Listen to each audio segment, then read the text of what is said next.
Hi, I'm Susan Johnson. I'm the membership secretary for the Wizard of Oz Club. I'm glad that you could join us this Saturday morning and hear another story from our 50th anniversary celebration of Oziana, the publication of the Wizard of Oz Club that was written entirely by members. This is the first installment of The Umbrella Island in Oz. This is the sequel to Speedy in Oz. And so this is one of my favorite stories. And so it's probably going to be read in about 3 parts. So this is part 1 of Umbrella Island in Oz. Ivan Mountbank stood at the counter of his booth in the small carnival on the outskirts of Dearborn, Michigan. Above in the sky floated a loud red balloon with a sign painted on it which said, "Come to the carnival." It was anchored by a rope to the merry-go-round. The music of the merry-go-round seemed to charm the onlookers. So did Ivan's winning smile and bright red costume. So did the flashing lights on the Wheel of Fortune to which Ivan was trying to attract the passers-by. "Ready," he cried, "here it goes. This is the Wheel of Fortune. Ladies and gentlemen, the Wheel of Fortune spins. And when it stops, somebody will be the lucky winner. Nearer, nearer, watch your fortune, ladies and gentlemen." Several people had placed money on the numbered squares of Ivan's counter. The wheel stopped at the number 9, but no one had money on the number 9. Ivan took all the money off the counter into his cash drawer. 1 or 2 people turned away in disgust, but most placed more money on the numbered squares. A boy in the crowd was gazing at the wheel with an intent face. His name was Johnny Consul, and he had never before seen a Wheel of Fortune. It looked easy. He stepped forward and put a dime on square number 1. Ivan saw the boy was interested in the game. If he lost now, he might go away. But if he won, he would keep on playing for a long time. Ivan's foot crept for the control of the wheel. The boy's dime was on square 9, and as the wheel approached it, Ivan's foot pressed harder and harder on the control. Exactly at number 9, he stomped down as hard as he could. The wheel stopped, and the onlookers all groaned except the boy. "I won," Johnny exclaimed. "I won, I won." "Another round of fortune, ladies and gentlemen," Ivan suggested. "Perhaps you too will be as lucky as this young man." For the boy's single dime, Ivan had paid out 5 dimes. What did it matter? He had taken in $2 or $3 from the others who had tried to win that last spin. "Of course, you will keep on?" Ivan asked Johnny. "Oh, sure," said Johnny. He placed another dime on the 9. Number 9 is my lucky number, I guess. Ivan spun the wheel again. This time he pressed the control so that the wheel slowed down at the 9, but did not quite stop. It stopped at the square 1, where no one had any money. So then Ivan got to make it all in cash on the counter. Johnny counted the 50 cents he had left. It almost stopped at the number 9 again. He said, "What would happen if I put 2 dimes on the same square?" "Then you would win $1 if you won," Ivan said smoothly. "If you lost, of course, you would lose both dimes." "Well, number 9 was still as good," Johnny said. He slapped 2 dimes down on a number 9. A big man came along and put 3 dimes on number 6. Another person placed their money on different squares. "The Wheel of Fortune spins," Ivan chanted.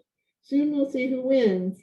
He scanned the players and decided they all looked as though they would keep on for a while.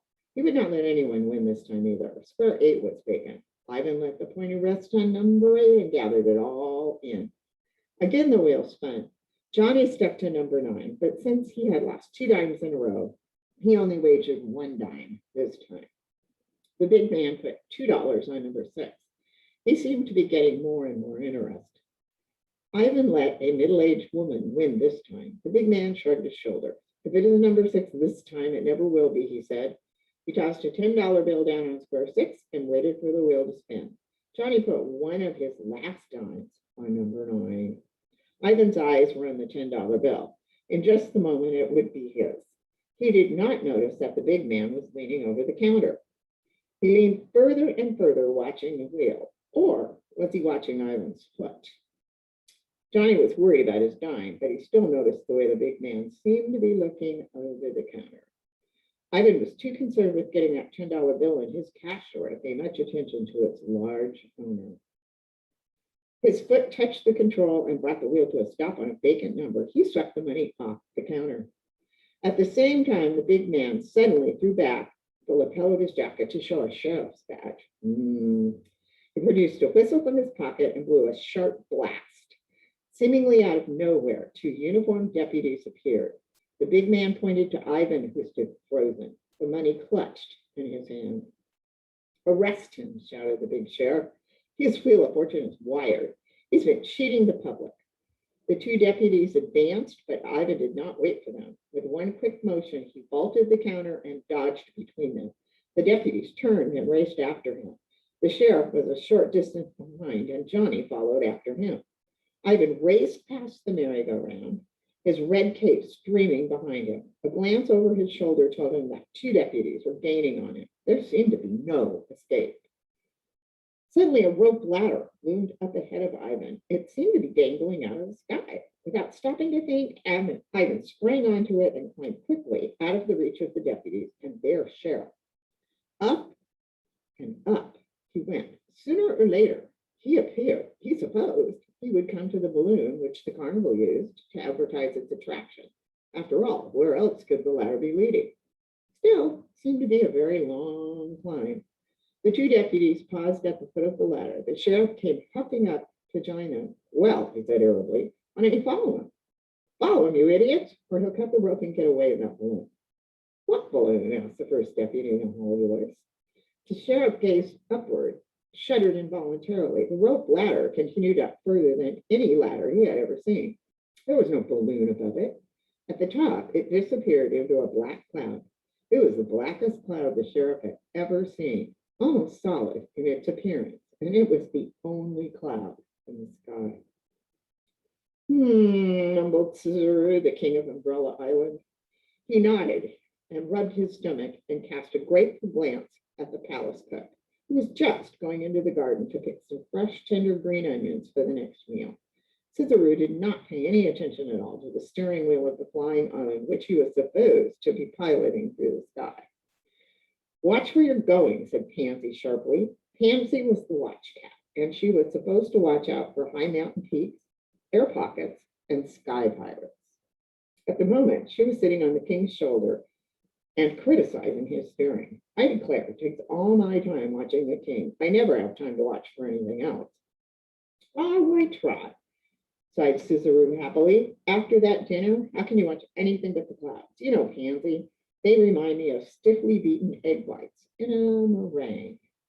Pansy sniffed and leaped onto a small table on which was spread out a large map. Look, she scolded. I do believe you have gone at least 100 miles north of the course Wadi set. What's the good of having a wizard if you don't follow his directions? Ah, but what's the good of having a cook if you don't appreciate his sauces and puddings and roasts, especially his roasts? Besides, do you think Speedy is really likely to see the rope ladder? And if he does see it, do you think we'll come aboard? Perhaps he doesn't even believe in us anymore.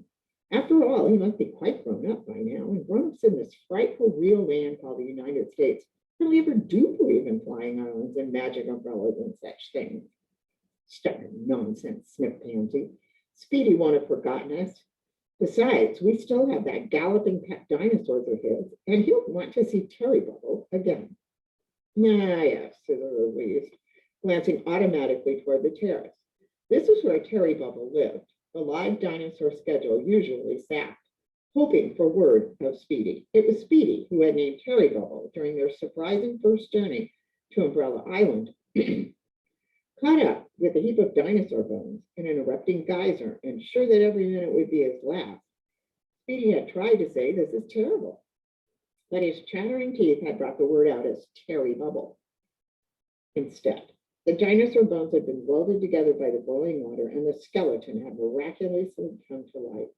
Speedy's mispronunciation was the first word he heard, and he assumed it must be his own name. Just where is Terry Bubble? Asked Cizuru uneasily. It always bothered him when the dinosaur was out of sight, because if Terry Bubble rolled over, as he sometimes did, he could easily crush a couple of cottages. Oh, he's taken 2 or 3 boys off to the meadow to practice catch, Pansy said. Baseball was another reminder of Speedy, who had taught the game to his friend. Umbrella Island children had taken to baseball enthusiastically, However, they refused to use the kind of bats with which baseball is played in the United States and insisted on hitting the ball with their umbrellas. Terry Bubble was too big to play baseball, and he could have reached first base in one step. However, he could play catch, and he liked to keep in practice for Speedy's return. You mark my words, the watch cat sighed. When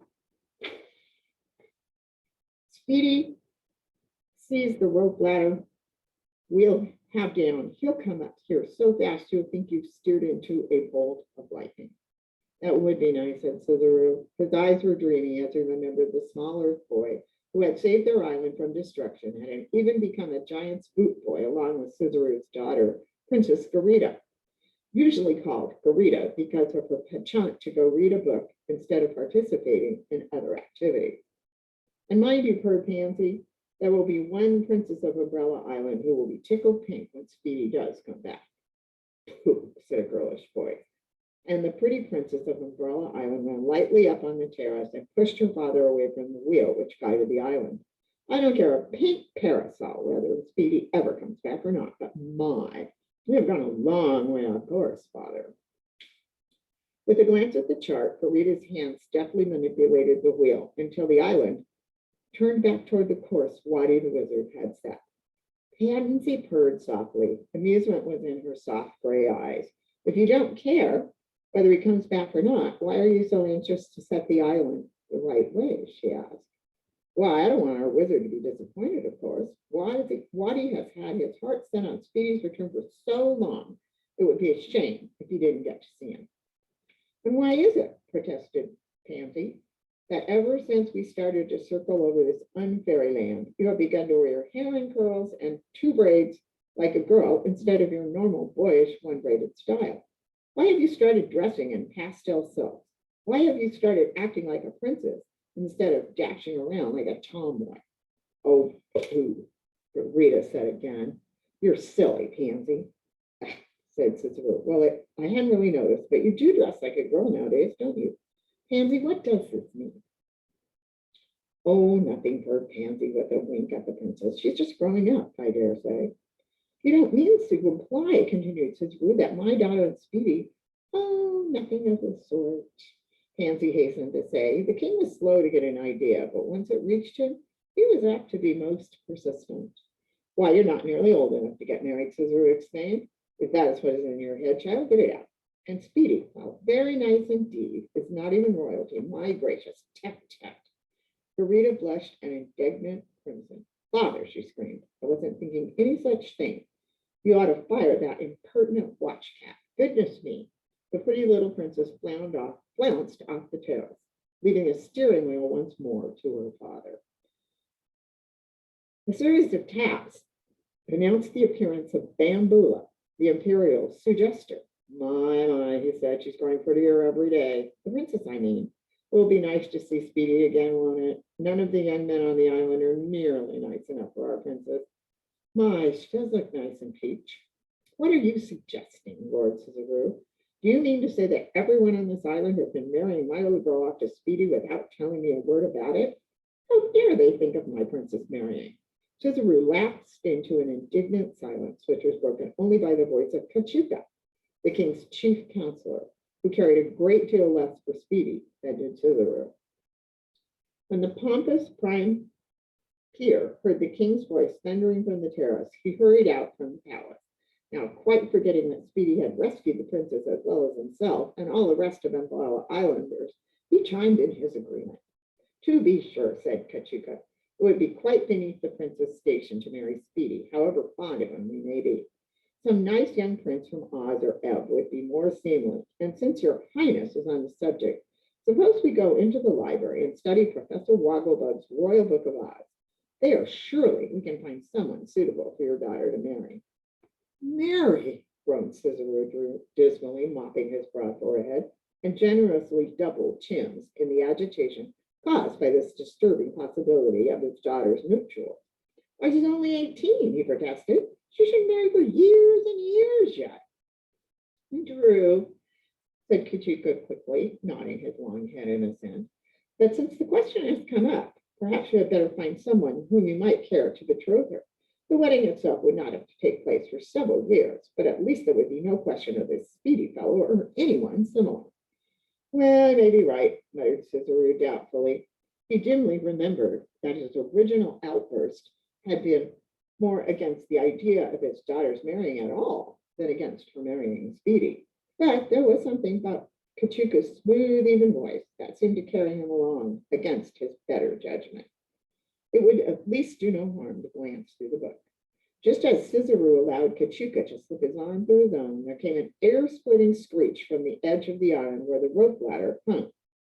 Up the terrace ran Meander, the page who had been delegated to watch the ladder. At the same time, out from the palace flew Watty, the round, jolly wizard.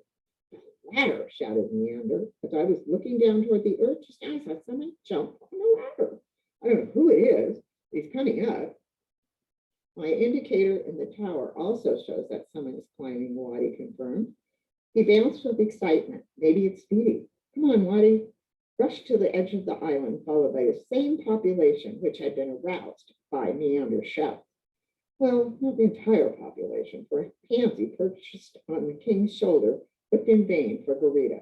The princess was still in the palace. Everyone else, down to the smallest kitchen boy, was leaning over the edge of the island. So great was the weight that the island tipped dangerously, and if it had not been for the guardrail, almost the whole population of Umbrella Island might have tumbled off. All eyes were on the figure, small at first and growing larger, which was ascending the rope ladder. It would be hard to tell who was more surprised when Ivan put his head over the edge of the island, Ivan himself or the Umbrella Islander. Ivan had never before seen a sky people so brightly attired in silk and satin pajamas, a people whose men wore their hair in one braid and whose women wore theirs in two, a people who all carried umbrellas or parasols, which served as parachutes if they happened to tumble over the edge of the island. In fact, Ivan had never before seen any sky people. The Umbrella Islanders, on their part, had never seen any Earth person except Speedy. When Speedy had come to their island, he had been dressed in a quiet Norfolk suit, and the manners had been quiet also. Ivan wore a bright red costume and a gilt diadem, which he thought drew bigger crowds at the carnival. His manner was decidedly flamboyant. Watty was the first to recover himself. "Why did you come up our rope ladder?" he demanded. "You're not Speedy." "I don't even know who Speedy is," Ivan replied calmly. "I came up the rope ladder because it was there."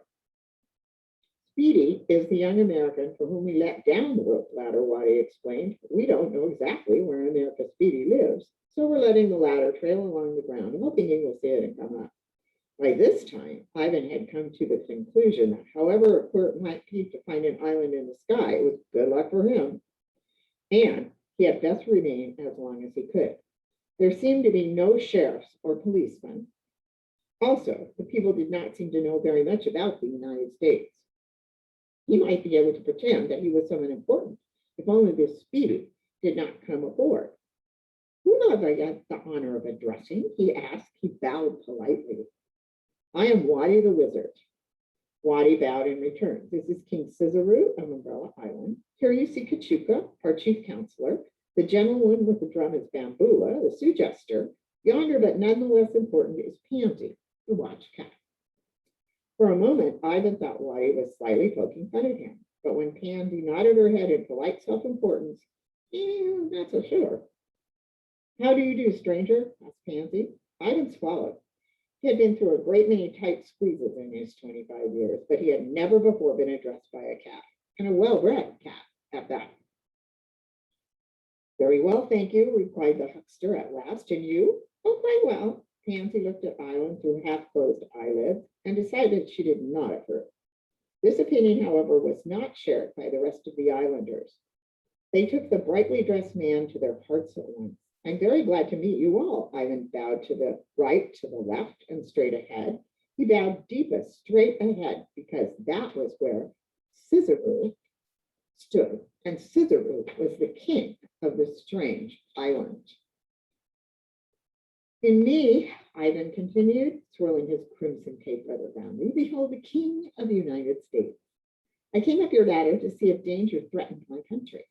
Seeing that it does not, I would be pleased to remain here for a while and make the acquaintance of such charming people. The United States does not have a king, Pansy said sharply. Speedy said so. Ivan thought quickly and decided to trust his luck. I must assume you have not seen the Speedy for a few years, he stated, and was hugely relieved when the Umbrella Islanders nodded their agreement.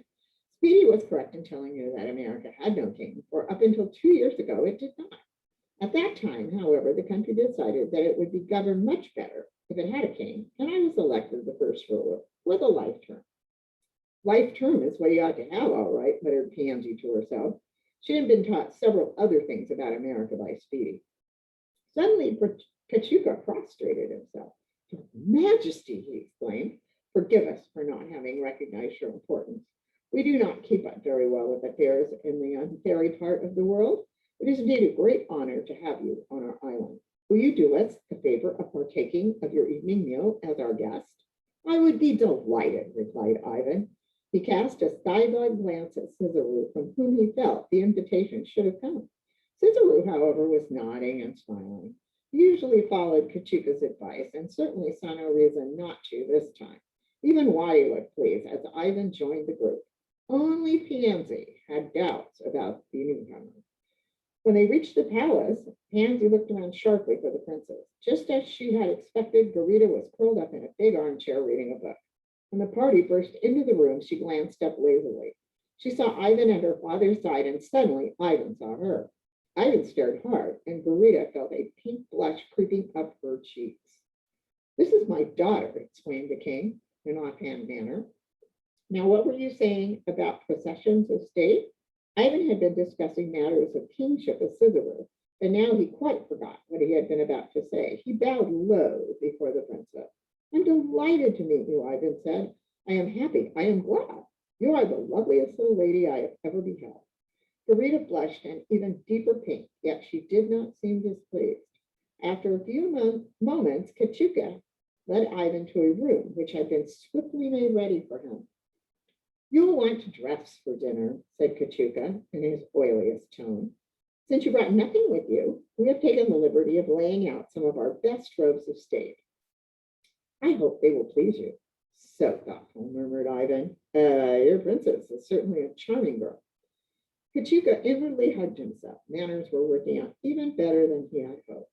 Yes, she is, he agreed happily. He added, as our king is a bit vague in matters of state and usually takes my advice in such things, we really have nothing of which to complain. Ivan took the hint. Then it is really you who rules Umbrella Island. Well, you might say that, admitted Kachuka with an unsuccessful attempt at modesty. I advise the king in all matters, from which tie to wear to the setting of disputes or making of laws, or in-laws, mused Ivan to himself before responding. Who determines where the island will go? Ivan asked. The wizard usually does that. The wizard seemed rather disappointed that I wasn't Speedy. Yes, I believe he once made Speedy his assistant wizard, however. I personally am delighted that Speedy has not yet been located. He is only a common American who once came aboard this island with a live dinosaur skeleton. The islanders made quite a fuss over him, but in my opinion, he made rather a nuisance of himself when he left. He bequeathed us the dinosaur. We still have the clumsy thing. Kachuka shuddered fastidiously. Ivan could scarcely believe his ears. Isn't the dinosaur dangerous? No, except when he gets too dithyrambic. Then he leaps up and down and spins around on his tail. Never be near a dithyrambic dinosaur, advised Kachuka sourly. Ivan nodded thoughtfully. Kachuka, seeing that he wanted to be alone, bowed and shut the door softly behind him. Ivan dressed rapidly and went out. It might be a good idea, he decided, to get on friendly terms with this wizard. Of course, he might be just as much of a fraud as Ivan himself. Still, if he had made himself the island fly, and someone must have done so, perhaps he was a fairly good wizard. Ivan had noticed the stairway Watty ascended when they returned to the palace. Now he toiled tediously upward and knocked at the door of the tower. Come in, called the voice of the little wizard. Ivan entered and looked about him. The room was a bewildering welter of tables, tools, jars, bottles, and objects, which Ivan could not begin to identify. Ivan quickly decided that he could learn nothing from a superficial examination. It would take hours of real study to glean any of Waddy's secrets. Waddy looked at Ivan distrustfully. He was always suspicious of anyone who paid too much attention to his magic tools. How do you do? Ivan asked in his most respectful voice. I finished dressing early and came up here. I wanted to ask you a few questions about how fascinating this island runs. You know, we have some skillful scientists in the United States. They have built a space lab which flies through the sky, but I'm sure none of them could orbit a large island like this. Waddy's face cleared. He liked to be praised, and he was especially fond of explaining the way in which he had caused the island to float.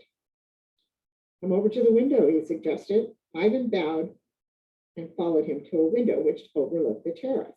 You see that big shaft here in the middle of the terrace? Yes. Well, at its upper end, that shaft connects with a huge umbrella. The umbrella keeps the island up and also stops rain and hail and other unwelcome disturbances, so that we would not be deprived of our sunshine. I made the umbrella invisible. Also, there is a curtain which we can drop from the umbrella if we so desire. It renders the entire island safe from any sort of attack. Magnificent, murmured Ivan in sincere appreciation. Of course, continued Waddy, curtain is not ordinarily dropped, as that would deprive us of the fresh breezes which makes life on the island so delightful. That is why the law requires that everyone carry an umbrella or parasol. Then if anyone should topple off, he would float gently down instead of hurtling to the ground. I see, Ivan said. He looked once more around the room. You must do a lot of magic here. Waddy's eyes narrowed. He did not like it when people were too interested in his magic tools. I experiment a good deal, he said shortly. What are those glass shelves over there? Oh, those. Waddy smiled again. Those are my museum exhibits. They're examples of old-time magic. Present-day wizards don't bother with them as they are obsolete. He took Ivan to the shelves and began explaining their contents. This little horn would summon all the witches within 500 miles. This bottle contains a Gree Philtre, a potion similar to the famous love philtre. 1 tablespoon in a person's coffee, and he will immediately comply with the slightest wish of the one who gave it to him. This wax will speed up a witch's broomstick. The more wax on the handle, the faster the broom. This powder will make a person sleep soundly for 12 hours with just 1 pinch in his mouth. Waddy's voice droned on, but Ivan was looking at the potion, which would make the drinker obey his slightest wish. The dinner gong sounded, and Waddy turned to put away his magic tools. While his back was turned, Ivan secreted the little bottle inside his tunic. Then he hurried to the door and waited for the wizard to join him. Johnny stood beside the sheriff, watching Ivan climb the mysterious rope ladder to avoid arrest. At first, he too thought it must belong to the advertising balloon, which the carnival used to attract customers. However, he soon realized that no balloon would fly so high it could not be seen. How could it attract customers if they couldn't read the message? Johnny thought of the space lab, but he knew it was much too high for a ladder to reach it from Earth. Perhaps it was a UFO. At this very thought, Johnny's eyes began to sparkle. He started to run after the rope ladder himself. Then he realized how much his parents would worry if they couldn't find it. He came to a stop and watched wistfully while the rope ladder passed slowly along a few feet above the ground. He decided to hunt for his father, mother, and sister to let them know what he had seen. He couldn't go on any of the rides anyway, as he'd used up his money to buy a chameleon for his sister Lynn. He regretted the money he'd lost on the Wheel of Fortune, especially now, since he knew the wheel was wired in some way, so that the man in the red outfit could cheat people out of their money. Johnny knew that his father, who was a volunteer policeman, would want to know about that. He began looking around and soon saw his parents and Lynn turning away from one of the booths. He ran up to Lynn and placed the chameleon in her hand. It faded to tan to match Lynn's hand.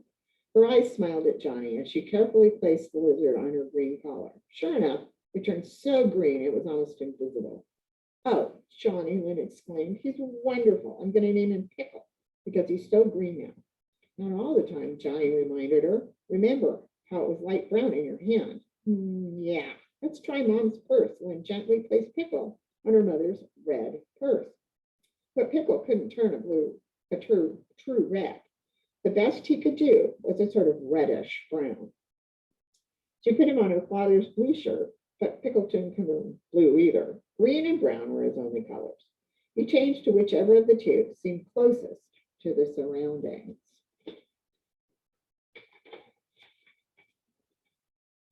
In the car going home, Johnny told the family about the crooked wheel of fortune and how the man in the red suit had disappeared up the rope ladder. I think it must have been hanging from a UFO, Johnny said. It certainly wasn't a carnival balloon, and the space lab was too high to let down a ladder. His mother laughed. When I was a little girl, I read a book about a flying island that a boy from the United States once visited. It was called Umbrella Island, and the boy was named Speedy. After he went home, the Umbrellians often flew their island over America and dangled the rope ladder down to the ground so that Speedy could come back if he wanted to. And did he ever? Johnny asked interestedly. I don't know. Story ended there. By the time they reached home, it was quite dark. Dad turned the car into the driveway and stopped to let his family out on the sidewalk. Lynn got out first, still playing happily with her chameleon. Johnny followed. Mom turned around to reach for a couple of packages on the back seat. Dad had set the emergency brake and had gone to open the garage door. Only Pickle's sharp eyes saw the dangling ladder loom up out of the darkness and brush Lynn's shoulder. Quick as a flash, the chameleon darted up the rope. Lynn burst into tears as Pickle dashed upwards, but Johnny hurled himself after the rapidly disappearing pet. Don't worry, Lynn, he panted. I'll be right back with Pickle. But he wasn't. For just then, the rope ladder began to move faster, much faster. John, come down here, cried his parents frantically. Johnny looked down and saw his father, mother, and sister running after the rope ladder, but they couldn't possibly catch it. The ladder was fairly zipping along the air now, and Johnny had all he could do to hold on as it swayed dangerously back and forth. The wind whistled through his hair. The last he saw of his family was their white, startled faces peering after him as in despair. Then the ladder swept him out of sight. The lad blinked hard, then went after the renegade chameleon that had gotten him into this predicament. Pickle was clinging desperately to a rung not far above Johnny's head. With great difficulty, the boy reached for the lizard and brought it close to his own face. It was clearly terrified by all the wind and noise of their passage through the air. Silly Pickle, said Johnny, and he slipped the panting pet into his pocket to keep it out of the wind. Looking down, he could see lights reflected on water. We're crossing the Detroit River, Johnny thought anxiously. We must be going over Canada. We're going so fast now that if I got too near the ground, we'd be smashed against the first telephone pole or building that came along. Our only chance is to go up. Somebody must be flying, whatever is up there. Maybe I can persuade them to stop and let us off. He climbed slowly up the ladder. After a while, he could begin to make out what was above them. It isn't an airplane or a balloon or a dirigible, Johnny marveled. It looks like an island. I wonder if it could be the flying island Mom told us about, Umbrella Island. He finally reached the top of the ladder. Sure enough, it was an island he climbed up to, and there was a clump of umbrella trees. Real umbrellas sprouted from the branches. It must be Umbrella Island, Johnny decided. Only where are all the people? Mom said they kept watching for their friend from the United States. Well, here we are, two friends from the United States, but there's nobody to meet us, Pickle. Just then, he saw someone coming after all. He made sure Pickle was still secure in his pocket, then squared his shoulder, ready to meet the newcomer. It must be a Halloween figure, he thought. That's a skeleton coming toward us. That's a huge dinosaur skeleton coming toward us. He revised as the newcomer approached more closely. It's not a costume with a person inside it at all. You could see right through it. That huge dinosaur skeleton is alive, and it's coming right here. Casting about for someone means of protecting himself from the terrible monster, Johnny saw a box of baseballs on the ground by the ladder. Kelly Bubble kept them there so that as soon as Speedy returned, they would be able to play catch together. Johnny, of course, knew nothing of this. He hoped that if he threw something at the advancing skeleton, it would turn back. He picked up one of the baseballs and hurled it as hard as he could. Terry Bubble, for of course it was Terry Bubble, caught the baseball neatly in his huge gleaming teeth. Speedy, he choked. Speedy, I've been learning to play catch. Are you ready? Before Johnny could even gasp with surprise at hearing a dinosaur talk, and talk English at that, the monster had thrown the ball back. Johnny caught it. The dinosaur, he realized, was playing the game. To keep it from coming closer, Johnny quickly threw the ball back. At last, however, the dinosaur threw wide, and the ball went over the edge. Before Johnny could pick up another ball, the horrifying apparition moved closer. Speedy, the monster cried. Luminous tears of joy poured from its phosphorescent eyes. Speedy, how I've missed you. Then reaching the frightened child's side, he whipped his bony tail forward, curled it around Johnny, and lifted him straight up in the air. Johnny was too petrified to make any sound at all. The dinosaur peered at him. Suddenly an expression changed. You aren't Speedy, it exclaimed accusingly. Why did you climb our rope ladder? Are you a friend or an enemy? A friend, said Johnny quickly. But the monster continued to examine him suspiciously. The chameleon, which had been huddled in Johnny's pocket, poked its head out and gawked up at the huge bony structure looming over it. Cousin, cried Terry Bubble joyfully. If this boy were a friend, he would never have been keeping you locked up in his pocket. Do you want me to throw him off the island, cousin? The tiny lizard calmly examined the huge dinosaur. Size apart, they resembled each other very closely, or at least one could see that they would have resembled each other closely if Terry Bubble had had his body about him. The chameleon climbed up on Johnny's shoulder and gazed trustfully at its remote relative. Well, nice to meet you, cousin, Pickle squeaked. His voice was so tiny that Terry Bubble had to curl his own tail, which was wrapped around Johnny closer to his ear. This brought the chameleon's voice within hearing distance. It also brought Johnny within inches of the suspicious phosphorescent eyes. Johnny gasped to hear his sister chameleon talking. It certainly had not been talking when they were home in Michigan. Besides, the big dinosaur claimed Pickle as a cousin, and the lizard seemed to agree. What about it? Terry Bubble demanded. Shall I throw the boy off the island? He plays a nice game of catch, but he should have kept you shut up in his pocket. It's all right, Pickle said quickly. I belong to his sister. He climbed up the ladder to rescue me. The wind almost blew me off.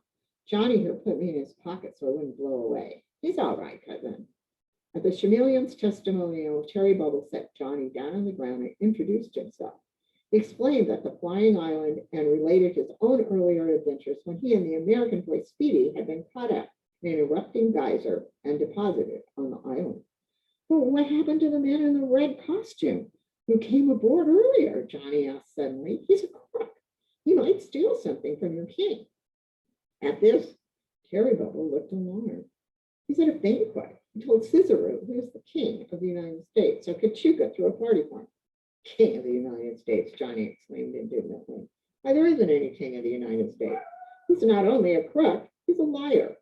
Just let me talk to your king. Terry Bubble motioned toward the palace, and Johnny marched angrily ahead. Pickle and Terry Bubble, following Johnny, burst into the palace just in time to see Ivan pour a few drops of some liquid from a tiny bottle into the cups of the king, who sat on one side of him, and the princess, who sat on the other.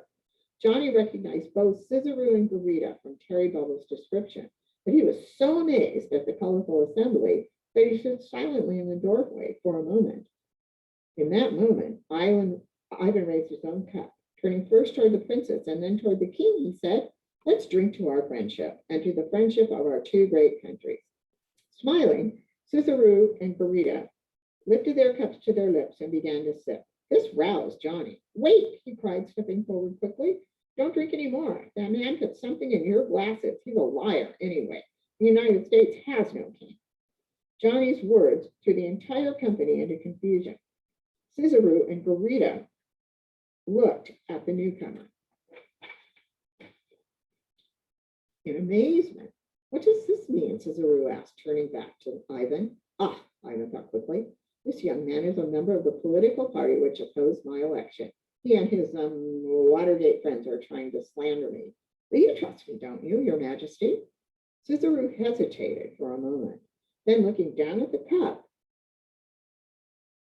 which he still held in his hand, he took another sip. Well, of course I trust you, King Ivan, he smiled. Guards, seize the Watergator and lock him up in the tower. Wait! Turning to Garita, Johnny tried again. You believe me, don't you, Princess? Speedy told you there wasn't any king in the U.S., didn't he? Garita hesitated. That's what Speedy said. But King Ivan has explained that he was elected recently. We haven't seen Speedy for some years. Besides, the princess and I are engaged, Ivan interjected, grinning maliciously at Johnny. Naturally, she believes me rather than you. Engaged? Garita looked at Ivan in a puzzled manner. Then she nodded. Why, yes, of course we're engaged. And of course I believe you.